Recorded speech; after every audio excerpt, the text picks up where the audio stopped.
President Trump deploys tariff hikes and threats of tariff hikes as tools of U.S. economic and foreign policy.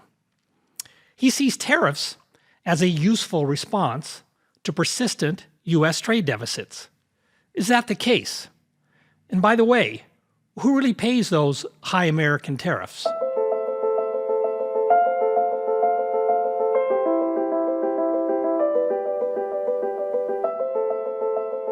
Welcome to Economics Applied, a production of the Hoover Institution.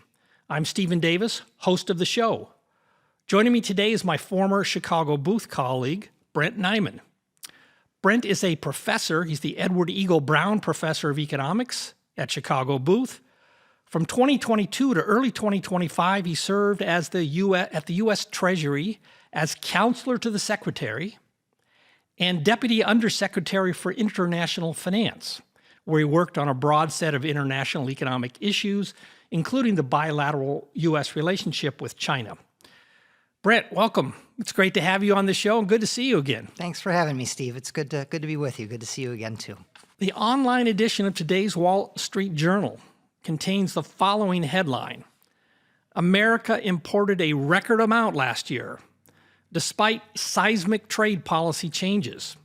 The article goes on to note that the U.S. trade deficit hardly changed from 2024 to 2025, and here I'm quoting, despite steep Trump administration tariffs aimed at closing trade gaps. Are you surprised by these statistics? Well, I'd say a few things. First, you quoted the Wall Street Journal. If you look across different outlets, different articles and headlines, you actually can find different signs of, some people talking about the deficit going up versus down. Right away, I would start with what's going on is there's a differentiation between a focus on the overall goods and services deficit versus just the goods deficit.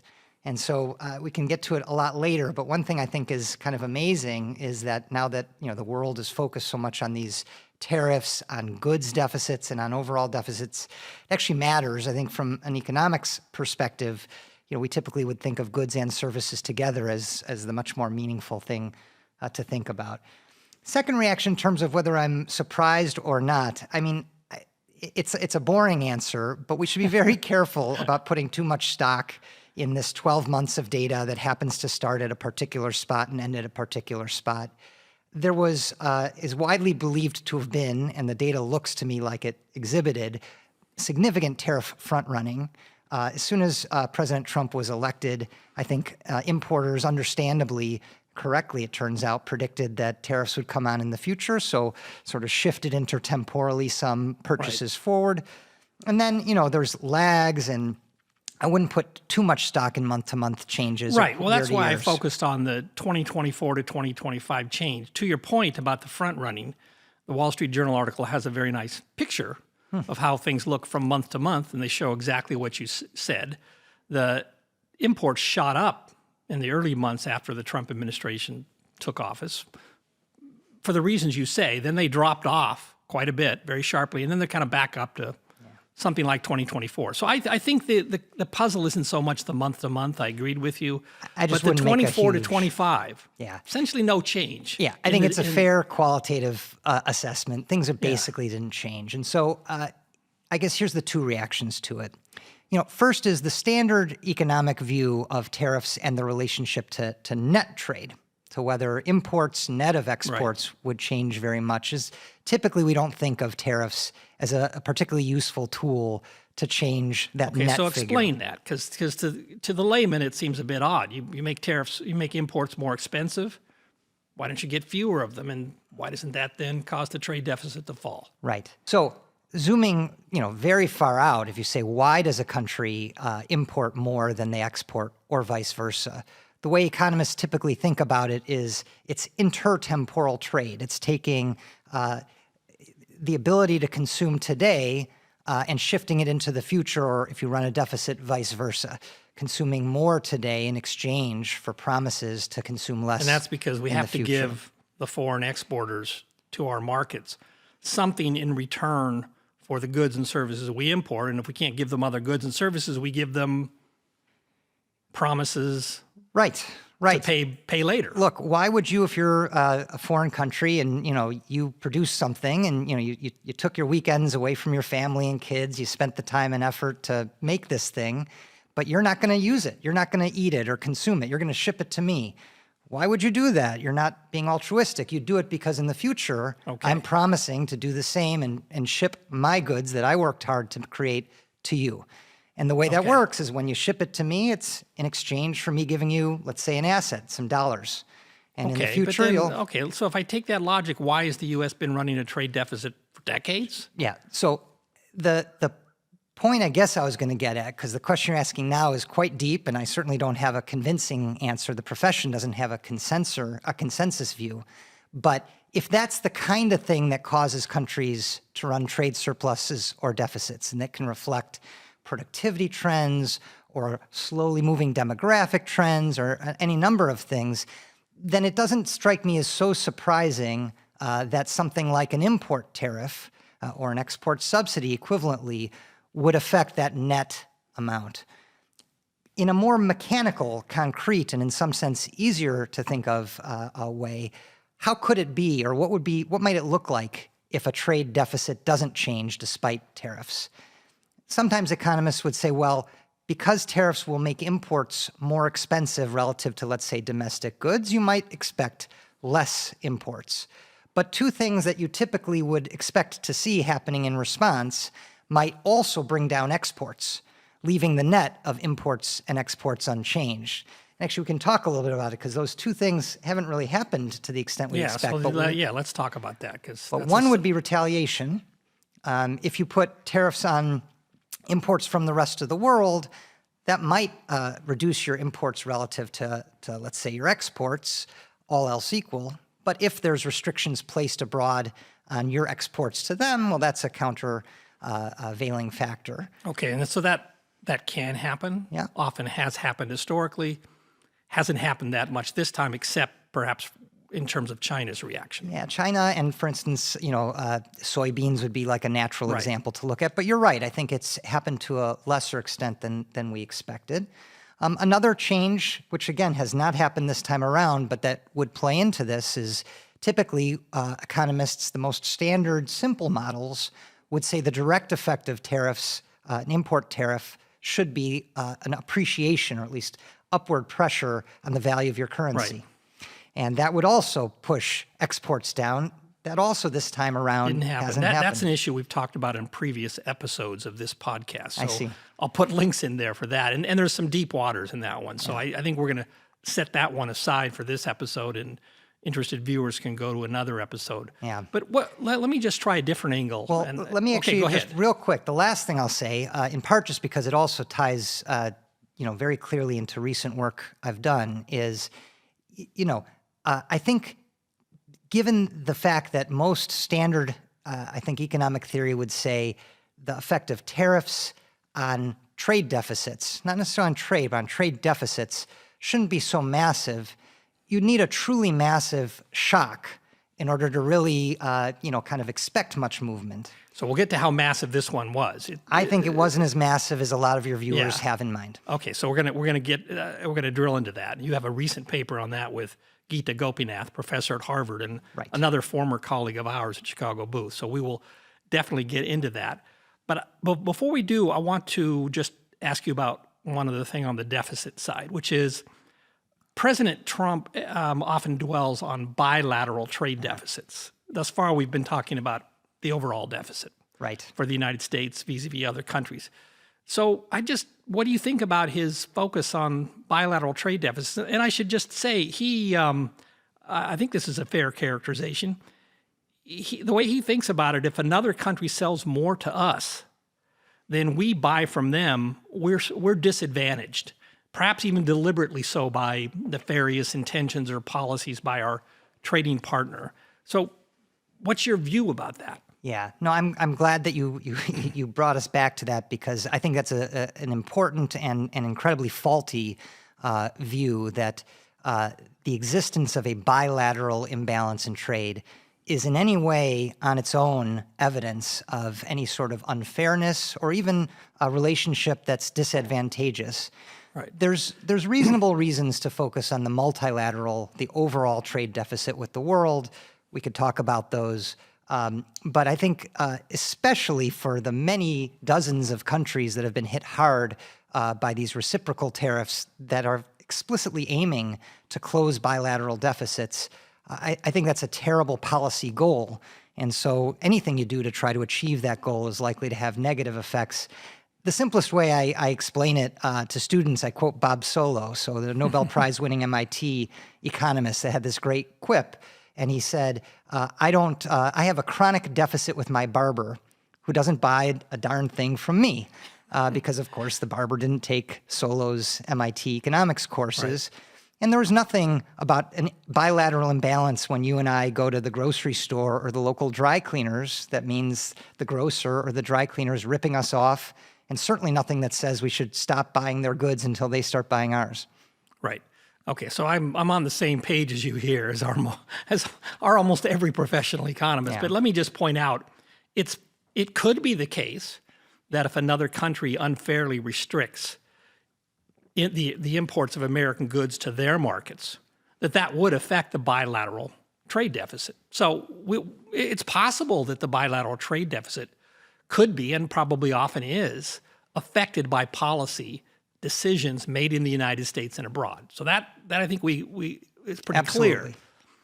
Your point, though, is, okay, that's true, but that doesn't mean a bilateral trade deficit, or surplus for that matter, in and of itself is a sign of any unfairness, disadvantage. In fact, as your barbershop example illustrates, we benefit by buying things that we don't produce very well ourselves, like haircuts in the case of Solo, and probably you and me too. And we also benefit when we sell things we're pretty good at to others. And that's just as true when you're looking across countries as it is when you're looking across persons. Absolutely. Okay. And there's nothing, I'm not in any way suggesting that there's no unfairness in the world.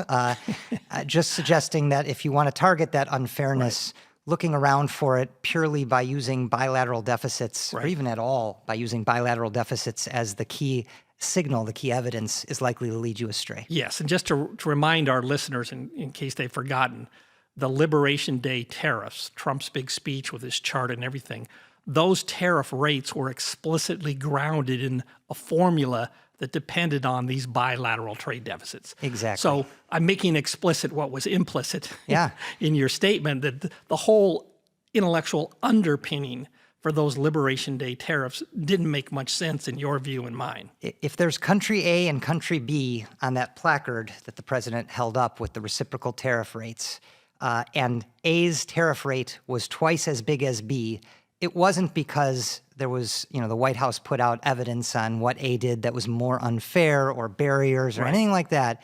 It was purely the numerical assessment that imports less exports was twice as big in A than in B.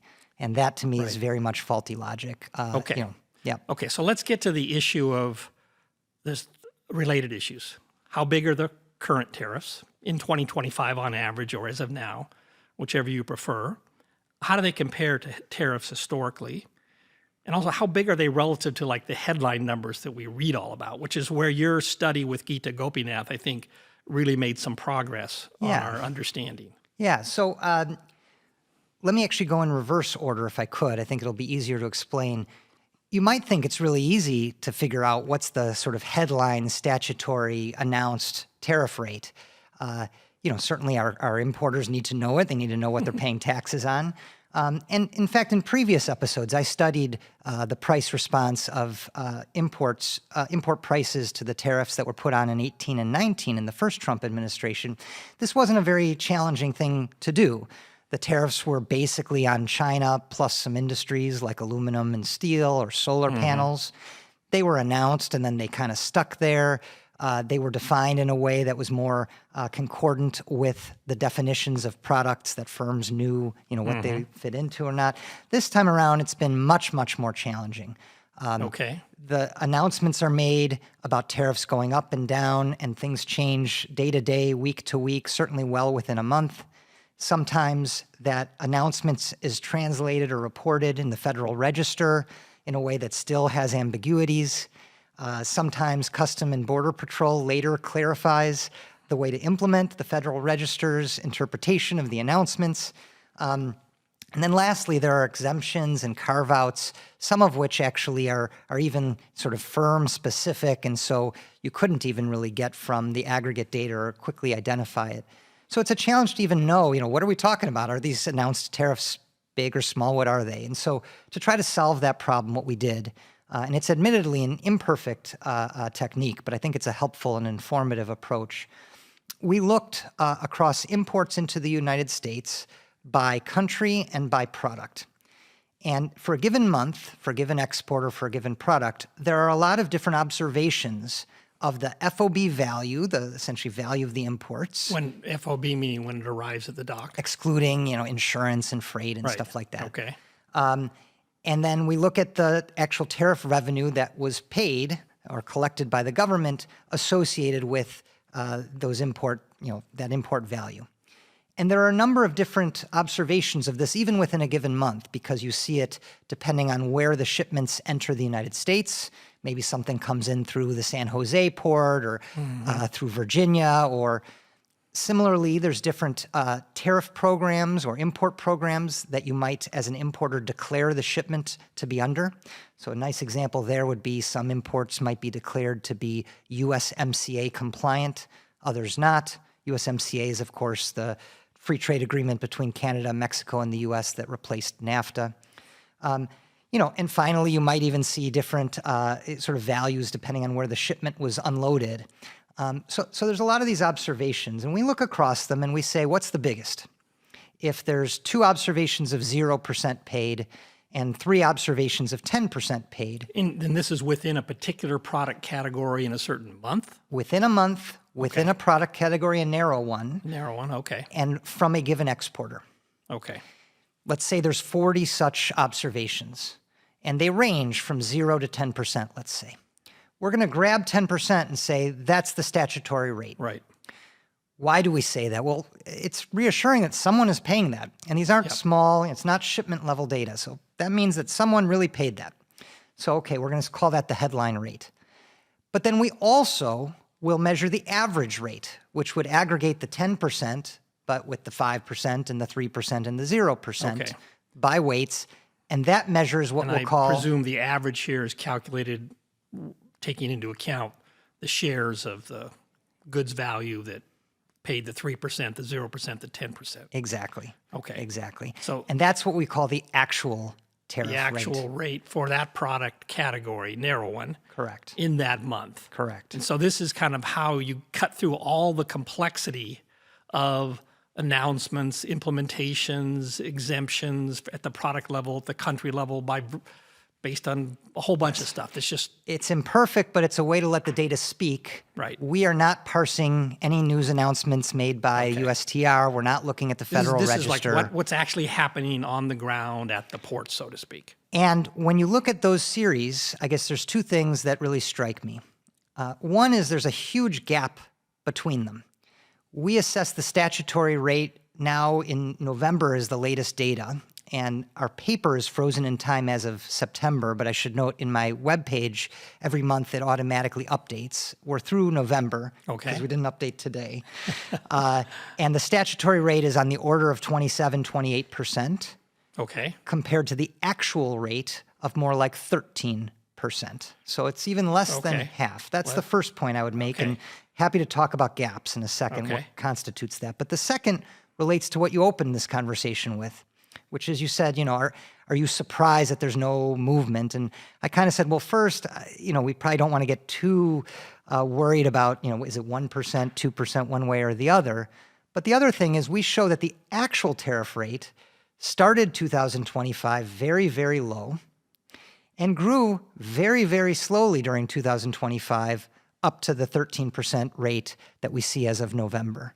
For many months in 2025, even when the statutory rate was way up there in the 20s or higher, the actual rate was 5, 6%.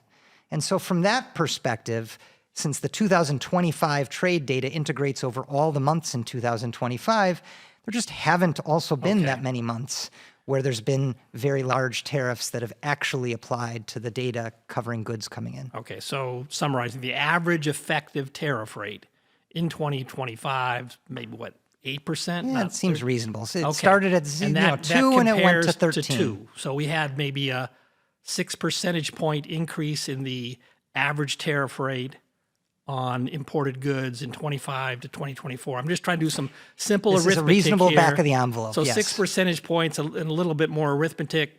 Imports are what, 12, 15% of U.S. GDP? What's So the- 15 if you include services, 14 Okay, really, let's- and 11 that for makes goods. the arithmetic a little easier. But the 11, to be clear, actually, Okay. the 6 percentage point change that you're describing actually only applies Only to applies the to 11 goods.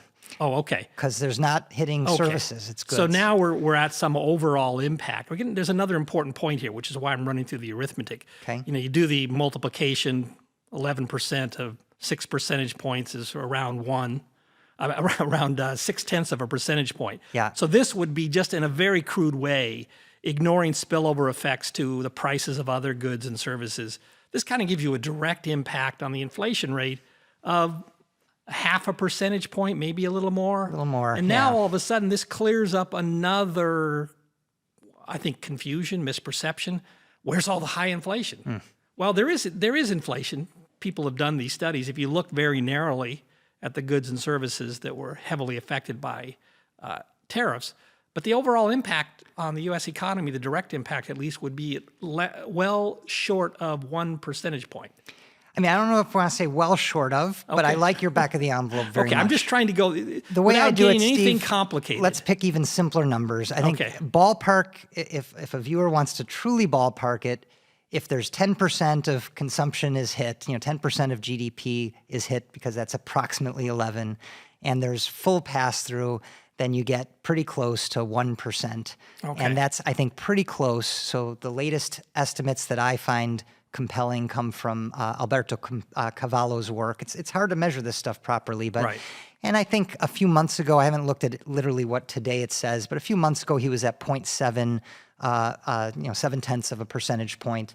I'll bet it's closer to 1 at this point, and that seems about Okay. right. Okay, now by the way, I want to hasten to add, just because the overall impact of tariffs on the price level is modest, as we just kind of talked about, doesn't mean the economic costs of the tariffs are modest. That's a separate question, because the economic costs depend in part on these exemptions, the uncertainty that's been associated with Trump's trade policy, the undermining of clarity and commitment in U.S. trade relationships. Will come to these things, but I just want to make a clear marker here. Small effects on the price level doesn't mean small effects on everything else. So yes, I completely agree with that, including, as I hope we get back to later, even non-economic costs associated with this stuff. But the last thing is, I'm not totally sure I want to grant that 1 percentage point is small, including given we don't know that it stops there. For example, there's a question, does this actual tariff rate that I said remains well below the statutory rate even today, does it continue? It's got a whole way longer to go Yeah, if it's going to understood, catch up. Understood.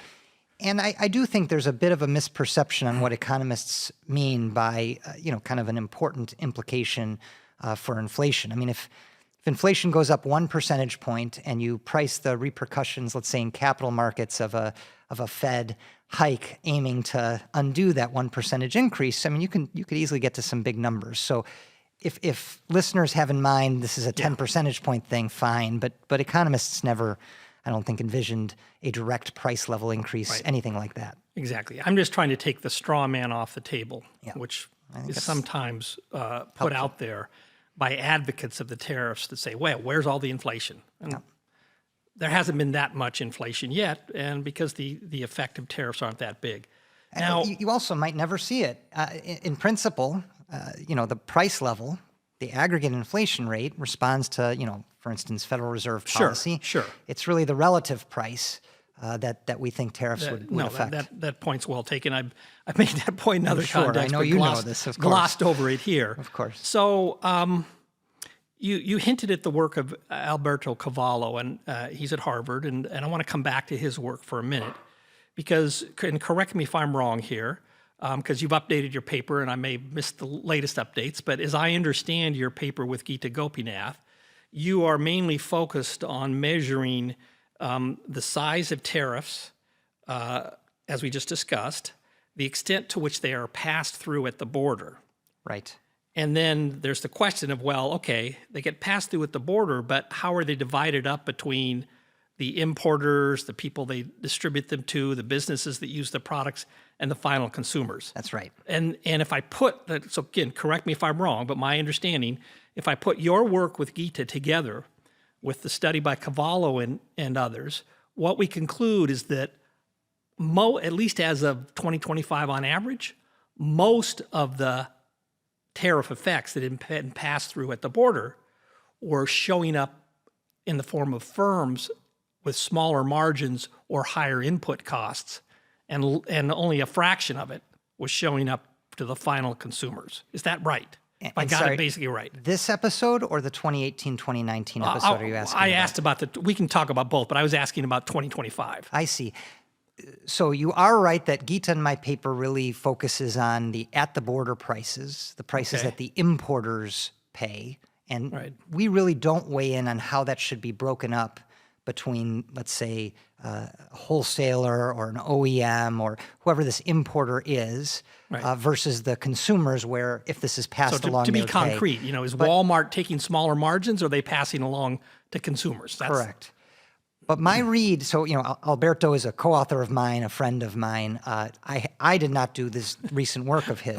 But I did read it before coming to talk to you today. And I think his number is, as of today, 43% of it has been passed along to retail prices. But that's his most recent data towards the end of 2025. Correct. So, Gita and I worked together with Alberto and someone named Jenny Tang in 2018-19 to study that episode. And I think Alberto characterizes this episode as exhibiting faster pass-through, given what happens at the border, to retail. Okay.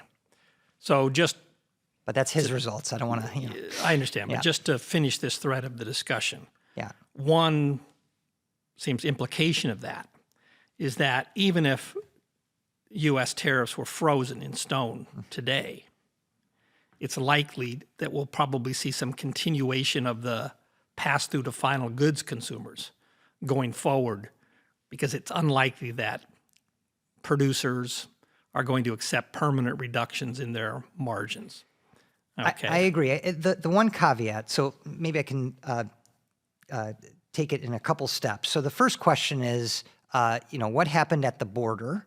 Right. And again, our paper we work. focus on, and I should say we've got good company at this point. So researchers at the New York Fed, a study out of researchers at the Hoover Institution, the CBO, in fact, when it released its annual budget report, all these analyses came up with pass-through rates of tariffs to import prices inclusive of tariffs that are ostensibly, close to one, sort of from 90% up. Okay, so that's a key thing, because I just want to stop you here. The first step is there. That says it's Americans, wholesalers, original equipment manufacturers, final goods consumers, they're paying it. So I'm underscoring this just because it's contrary to the line you hear from the Trump administration so often. Yeah, and maybe, Steve, we should, just because a lot of people do, I think it's important to state the scenario, what it would look like if the Trump administration's line or anyone's line that exporters or foreign countries are paying these tariffs, what would that look like? Because it is not incoherent. It is certainly, theoretically possible that this could have been the case. And one of the reasons I studied this empirically, in fact, was just to see if there was any evidence that's happening. But you can imagine if a 10% tariff is put on by the United States, and an exporter says, well, look, the U.S. is a really important customer of mine. The last thing I want is them to switch to some other country or source in a different way, maybe domestically. To preserve my market share, I'm going to reduce my export price by 10%. Well, that would be a world where the U.S. importer would say, okay, I'm paying 10% so it's less. Possible. And so how do you know that didn't happen? And instead, what we mostly see when we look at the exporters' prices in dollars to the U.S. exclusive of tariffs, so ignoring the tariffs, we by and large see that they don't change. You can think of it as if they were exporting for $20 before the 10% tariff, they're more or less exporting for 20 bucks, maybe closer to $19.50 before the tariff now. And so you add that 10% tariff back on, and importers are paying either $22 or a little so less. you actually see on individual transactions or product level transactions? We don't yet. So how are you concluding with confidence Yes. that most of that 95% of the tariff is passed through at the border? Good. I think I don't want to sort of, overestimate or overstate confidence in a very, very well-estimated number like 95% per se. The way we could back in 2018-19, when we had time and access, which I don't think is as easy to get now, to the micro data, like you said, shipment by shipment. Okay. So inference now from us came from a variety of sources where you put them all together, and all of the measures that we see, all the different methods that we tried, and we sort of looked at 3 different things, all give you pretty darn high numbers. And so, the way at least I think of it is there's just no evidence that pass-through is low. There's no evidence. But give me your best evidence. What are you doing? I presume somehow you are following prices I'll give you the 3. At a very detailed level, with and without the tariff. I'll give you the 2 things that we do that's simplest to understand. And then the third, which is more complicated, but which is the thing that gave us our baseline benchmark number of 0.94. If you told me, are you super confident that's 0.94 versus 0.97 or 0.9? No. But am I quite confident that the pass-through numbers are very high? Yes. Okay. We do 3 things. The first is the BLS, the Bureau of Labor Statistics, creates an import price index. And the key challenge that they're trying to solve for is the same as for domestic CPI. It's they want to measure the exact same good transacted on from month to month, because otherwise, if you just look at T-shirts, it could be that the quality of the shirt goes up massively. And so the price increase is reflecting better quality as opposed to a quality adjusted price increase. Same issue with CPI. The BLS offers these data aggregated to countries and also to industries that look like 2 or 3 or 4 digit SIC industries. Loosely, you can think of, heavy duty trucks might be kind of an example. And let's start with the country case. There's not that many observations that the BLS offers. They don't tell you about the prices of imports, quality adjusted from every country in the world. They give us about a dozen countries. But these countries range in terms of the tariff that they face now from the United States from, 5-6% would apply to countries like Europe, all the way up to about 30%, which would be China. And in here, there's Japan somewhere in the middle, there's Canada, there's Mexico, there's lots of countries. And our paper basically just shows, this is one of these results where you don't need anything fancy. You just look with your eyes, and there's just no evidence whatsoever that any of these import prices in dollar terms are moving meaningfully. They're all going up or down by 1, 2, maybe 3% relative to trend. From 2024 to 2025, so to speak. Over a 12-month horizon ending where we... And I just want to emphasize, you said this before, these are measurement exercises that the BLS just does routinely. This is not something new they rolled out. Correct. So they've been working on this for years, decades, and they doesn't mean it's perfect, but this is a stable, reliable, statistical exercise that's been ongoing for a long time. Absolutely. So we do that for countries, we do it for industries, we see high pass-through. Okay.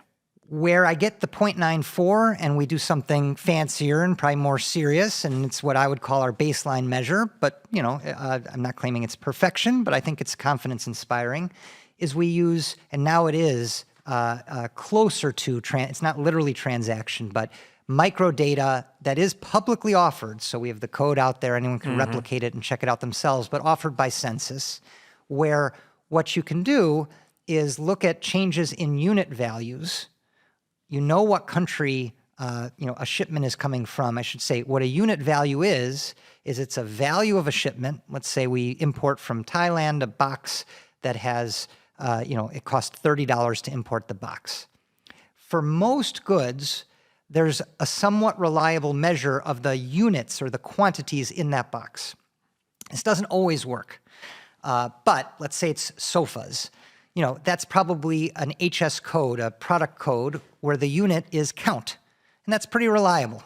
And so it's not as perfect as the BLS, holding fixed goods thing. But if you see there's 2 sofas in that $30 container, well, then we're going to call the unit price 15 per sofa. And again, to your point, this is what economists have worked on and done things like this forever. Using that, we can regress, essentially. How did the prices, or compare price changes in those unit values to tariffs that would be applied? Okay, so I think we got far enough into the weeds. That was helpful. No, but I wanted to do that because I think it's important for people to understand the analytical underpinnings of these claims so they can assess them for yourselves. But I'm gonna summarize Brent as being pretty highly confident that the tariff pass-through rate at the border is pretty high, probably north of 90%. Yes, I'm good with that. And it follows from that claim that Americans, in some form, businesses or consumers, are paying most of the tariff hikes under the second Trump administration. Yes. That's kind of the bottom line. That's the bottom line. I do think it's important. Some of the coverage, I think I agree entirely with your characterization. I think the statement that the price incidence of tariffs, or who's paying more because of this tariff, it's by and large, almost entirely Americans, whether it's firms or individuals. Okay. Sometimes that's mistakenly interpreted as there's no consequence of that for the rest of the world. And to be clear, that's not the right way to think of it either. Just because the prices went up only for the consumer, ask the seller. They're unhappy because they're selling less. They're selling less? Yes, exactly. Okay, let's kind of move a little bit back now to a few more conceptual things.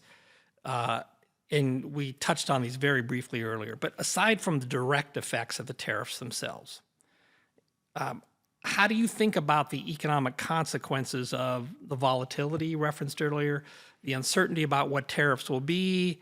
And let's take that, and then we can move into something I know you want to talk about, which is, let's just call it the lack of commitment in trade policy as it's being conducted under the second Trump administration. Yeah, look, you're the expert on the effects of uncertainty, but it doesn't. You don't have to get so deep into academic expertise to understand that when policymaking is this volatile, when you genuinely don't know, what the tariff rate that's going to apply to some of your main supplies, let's say next month, 2 months, 3 months. It's got to be incredibly hard to plan. In fact, it might be part of the answer to your question, why haven't we seen more changes in response to these relative price movements? Part of it may be that as costly as it could be, in the wake of this kind of uncertainty, a natural and oftentimes optimal response is just to wait, do nothing, and see. And so, I think that the form in which this trade policy was deployed, even if you had the exact same trade policy, but you deployed it in a, well-telegraphed, kind of one time with a proper time allowed to adjust, my guess is it would have been a lot less disruptive, less costly, and better. Let me put it in concrete terms. So one of the things the Trump administration has sought to do with various economic policies, including tariffs, is encourage foreign companies to invest in U.S. factories. Okay, so let's think about that, and it's easy to understand why that's an appealing goal. So I'll just take it that there are some positive aspects of that. Take it as given, and I think it's also clear that if you are thinking about, say, building a new chip fab or automobile manufacturing plant in the United States, that looks less attractive if you think you're going to have to pay high tariffs on certain intermediate inputs that you will use to produce the chips or the cars. So that's kind of the direct effect of tariffs on intermediate inputs that is working contrary to the stated intention of encouraging more factories in the United States.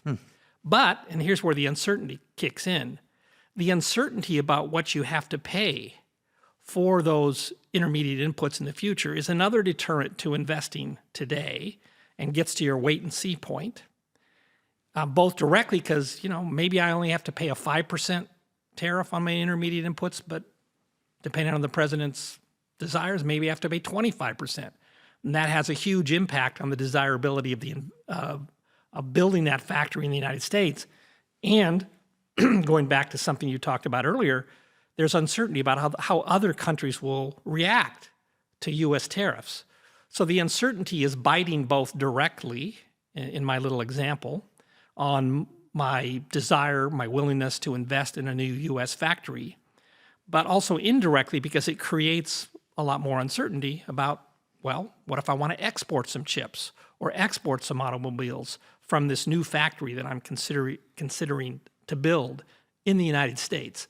So these uncertainty effects, at least in principle, especially in the short run, can be more powerful than the direct effects of tariffs that we've been dwelling on in most of this conversation. Do you agree with that assessment? So I don't know how to quantify when you say more important, but it's plausible to me. I certainly could see that, but the qualitative points you're making, I completely agree with. I mean, the way I think of it is in the same way that let's say you went back to the tariff regime of a year ago or 2 years ago. It would have been a huge mistake to try to manufacture certain things in the United States.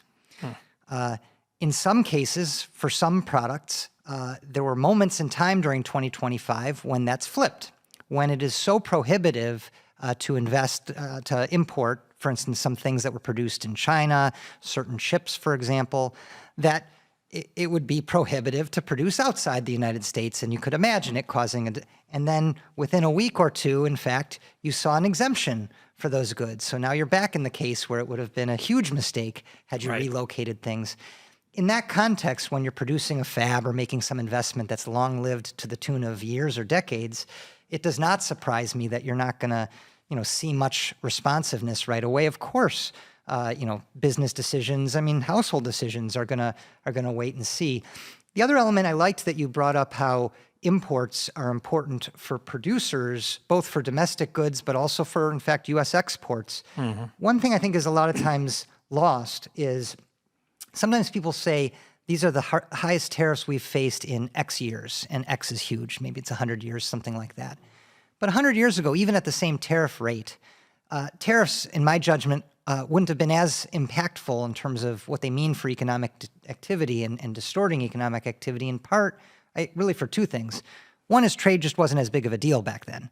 The 11, 14% numbers that we were playing around with on goods and services shares of GDP were much, much smaller 100 years ago.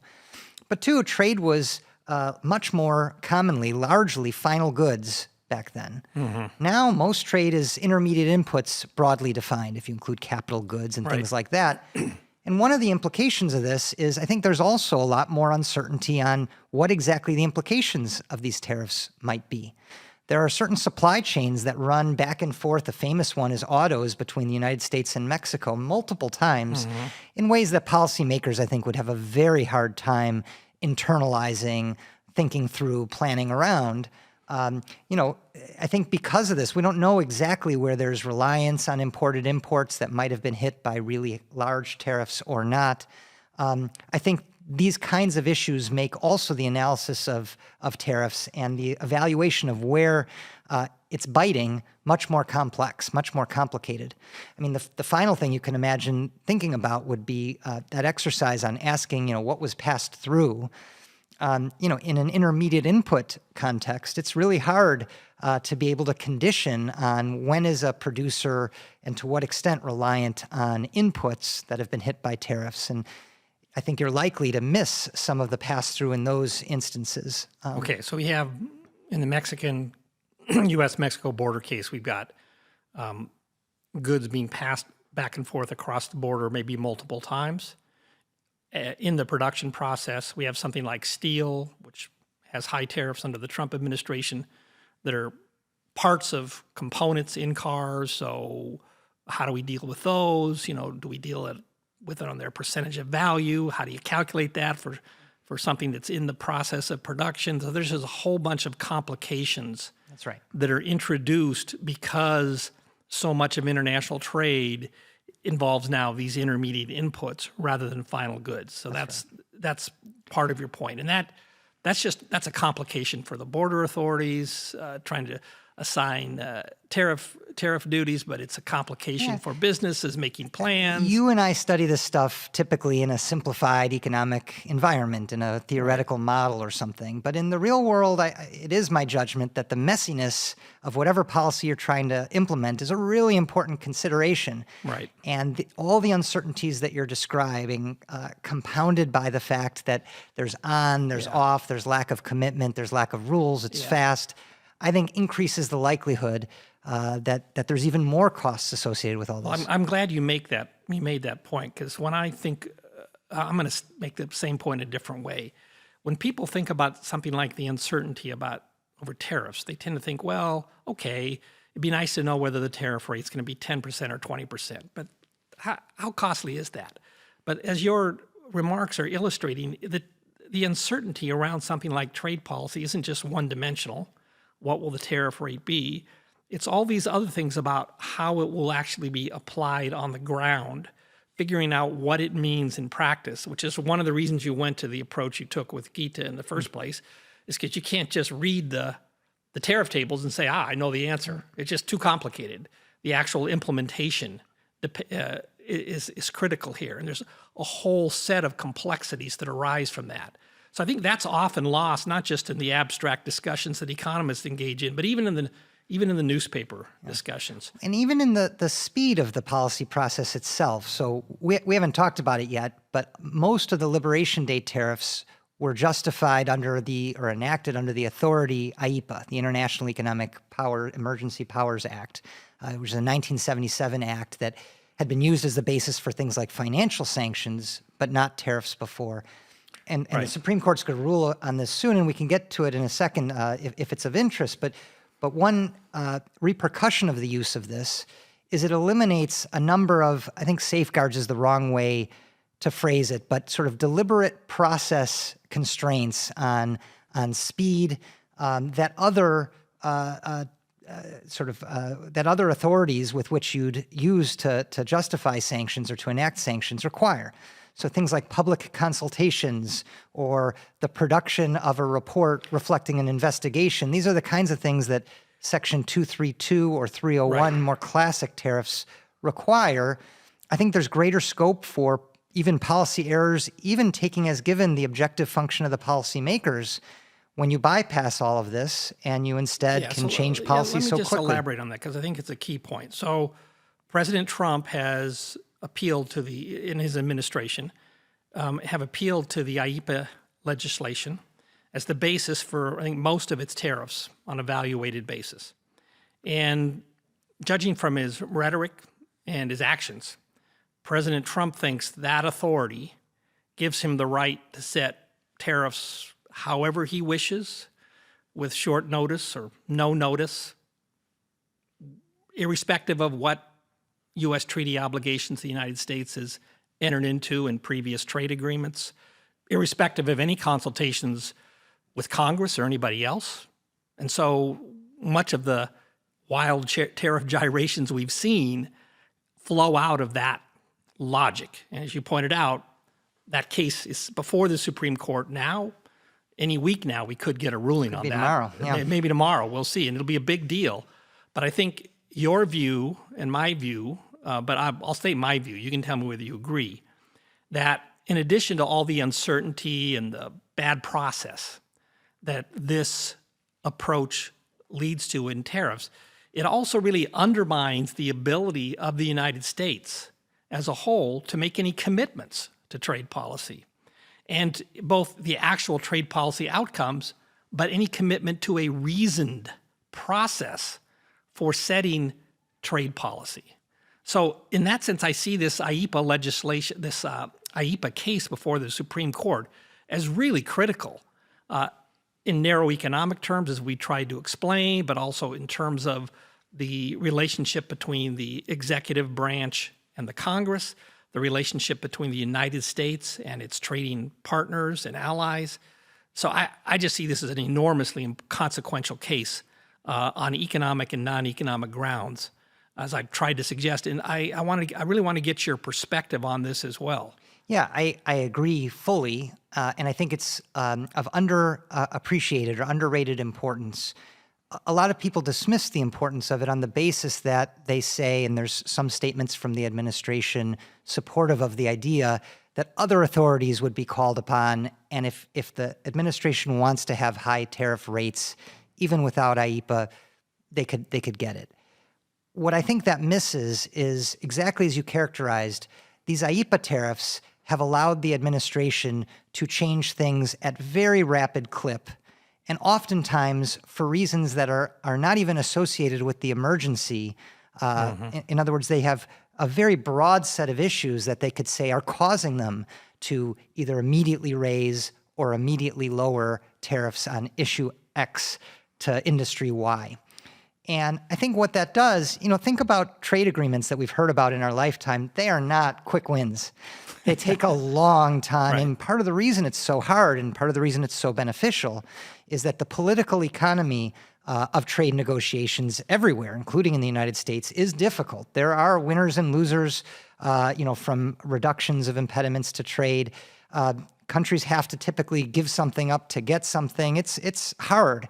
And why go through all that trouble if you think that hard-earned agreement that involved some costs, including political costs to you, could immediately be undone or overweighed by a pretty spontaneous imposition of an IEEPA tariff. I mean, think about one of the initial waves of the IEEPA tariffs was on Canada. Hitting Canadian lumber, for example, where the associated emergency was the fentanyl crisis, which itself is a very real and tragic and serious thing, but it's hard to connect it to lumber. If an administration is given that kind of leeway, it's pretty close to saying, look, you can just turn tariffs on and off however you want. And in that world, why would you invest in the hard work required to achieve difficult but ideally mutually beneficial agreements? So the bottom line is commitment technologies are useful. They're helpful, and something the United States, I think, has spent decades building up these commitment devices that can bring us and our partners and sometimes our even adversaries to see it as beneficial to negotiate and make hard choices that each, the United States ultimately says is in our benefit. And I worry we're getting rid of that commitment device. Okay, we're eroding that. I agree with that, but I want to take another tack and let's say try to put myself in the shoes of an advocate of Trump's approach to trade policy. He says, well, the president really needs this ability to move tariffs around as leverage in his negotiations with partners so we can get a better deal. So what's your response to that? I mean, there's always a time consistency sort of issue where if we've put structures into place that we think commit ourselves and we think commit other countries to do something, there could always be short-term gains from deviating from those agreements. And you have to weigh that against the long-term losses of having eroded that framework in the first place.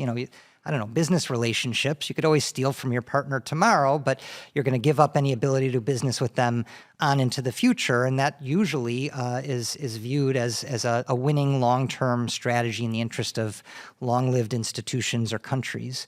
I'm not saying that there's never scenarios where I could imagine walking away from agreements or trying to find ways to put significant pressure on partners to the U.S. benefit. But if we're doing something like that, we better make sure that the juice is worth the squeeze. And I worry in this case that I don't see, changes, concessions, whatever gains it is that a supporter of these policies might argue for. I certainly don't see them in a way that I would assess to be worth the longer-term erosion of commitment devices and institutions that we see. And I'll even go further. In an ex-ante sense, I can't even imagine what it would be for many, many of the dozens of, small developing countries with whom we hit with huge tariffs. I think, things are much more complicated, of course, in many dimensions with countries like China or major advanced economy partners. But it's hard for me to imagine that kind of logic holding up when we're talking about a lot of kind of developing emerging market economies where economically it's hard to imagine what kind of gains anyway you would get. We're not going to get deals with Zambia that I think are going to move the needle. Well, and then two last points on this, and then we'll wrap up, which is, what does a deal mean if there isn't any commitment? So these deals are potentially quite ephemeral. It remains to be seen how much countries that have made concessions to the Trump administration almost at gunpoint will actually follow through. And also got to think about, well, what about the president who comes after Trump? Maybe have very different policy priorities.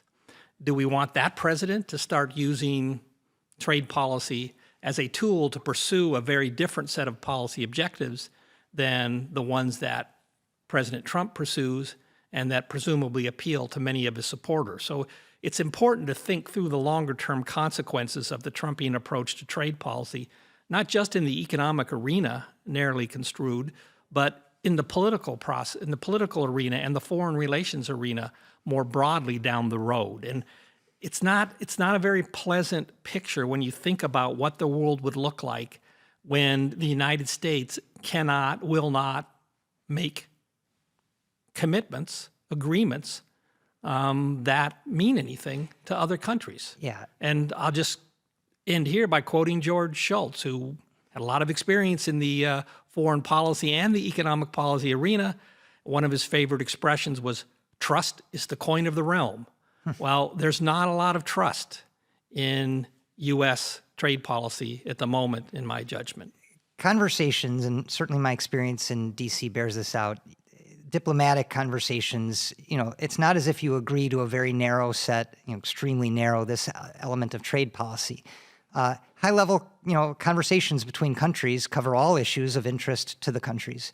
And even in economic policy, not even getting more broadly, financial policy, we're asking countries, and we, I think, benefit from reaching agreement or finding ways to work with countries on. In the future, it's likely to include things like AI regulation. In the current, it includes things like illicit financing issues, monitoring, efforts to counter the financing of terrorism, pandemic preparedness, et cetera.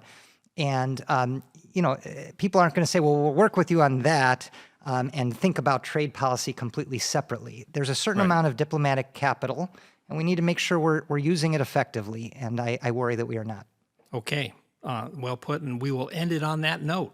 Thank you so much, Brent. It's been great to see you again. Great to have you here at Stanford and Hoover, and this was thanks fun. for joining us. Thanks, Steve. It's nice to talk to you. Likewise. Take care.